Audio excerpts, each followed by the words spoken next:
dunia bisa menilai engkau dengan keadaan yang engkau alami, persoalan yang engkau alami, masalah yang engkau hadapi.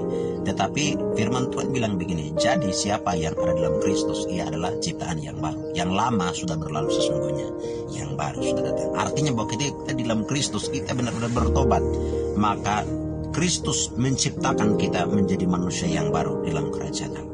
Itu sebabnya orang-orang sedemikian rupa yang akan masuk dalam kerajaan Allah. Dan orang-orang sedemikian rupa mereka beroleh hidup yang kekal. Karena mereka yang sedang mencari Tuhan, mereka tahu karena Tuhan itu hidup. Sehingga mereka tidak mau berkompromi dengan persoalan, masalah, tantangan, apapun dosa. Karena mereka tahu bahwa dosa ialah maut. Karena itu Paulus bilang begini, sebab upah dosa ialah maut, tetapi kasih karunia Allah ialah hidup yang kekal. Amin. Itu sebabnya saya percaya pentingnya kita mencari Tuhan, pentingnya kita berjumpa dengan Yesus secara pribadi, pentingnya kita mengundang Yesus tinggal dalam hidup kita.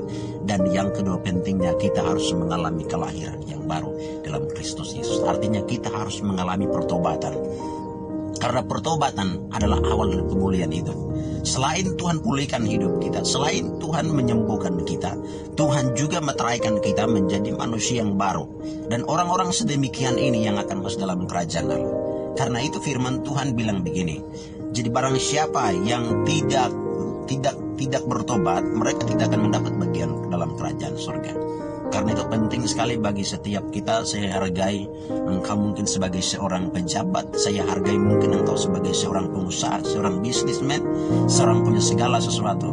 Tapi satu hal buat Anda, ketika engkau tidak bertobat, ketika engkau tidak mengalami kelahiran yang baru, engkau tidak akan mendapat bagian dalam kerajaan Allah. Karena itu Yohanes, ketika Yesus bercakapan dengan Nikodemus, Yesus bilang begini, barang siapa tidak dilahirkan kembali, ia tidak akan mendapat bagian dalam kerajaan Allah. Tetapi Nikodemus bilang begini, bagaimana mungkin saya dilahirkan kembali kalau saya itu sudah tua? Apa yang maksudkan Yesus ialah dia harus mengalami kelahiran roh di dalam kebenarannya, supaya orang-orang sedemikian itu mereka akan melihat dalam kerajaan Allah. Karena itu di bagian yang terakhir dia, di bagian yang tengah ayat yang ke-16 Tuhan bilang begini, karena begitu besar kasih Allah akan dunia ini, sehingga ia telah menurunkan yang tunggal, supaya setiap orang yang percaya kepadanya tidak binasa, melainkan beroleh hidup yang kekal. Amin. Saya percaya bagi setiap kita yang percaya Kristus sebagai Tuhan dan Juru Selamat dan mengalami kelahiran yang baru dalam kehidupan kita, puji Tuhan, saya percaya pasti Tuhan mengangkat kita, memulihkan kita, menyembuhkan kita, dan meteraikan kita menjadi milik kepunyaan Allah. Karena itu firman Tuhan bilang dalam Yohanes 1:12, tetapi semua orang yang menerimanya diberinya kuasa supaya menjadi anak-anak Allah. Amin. Kalau engkau dan saya menjadi anak Allah, sehingga kita adalah ahli waris untuk menikmati segala berkat rohani dan berkat jasmani.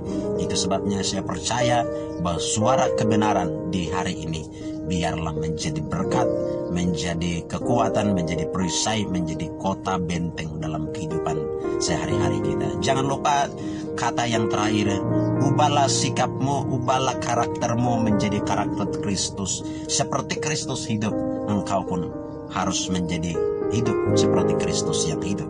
Kalau Kristus yang hidup di dalam engkau, bukan lagi engkau yang hidup, tetapi wajah Kristus, cahaya Kristus akan bercahaya dalam hidupmu, supaya dunia tahu bahwa dia adalah orang yang percaya. Orang-orang di sekeliling mereka akan bertobat bila hidup Anda, karakter Anda, sikap Anda berubah seperti Kristus.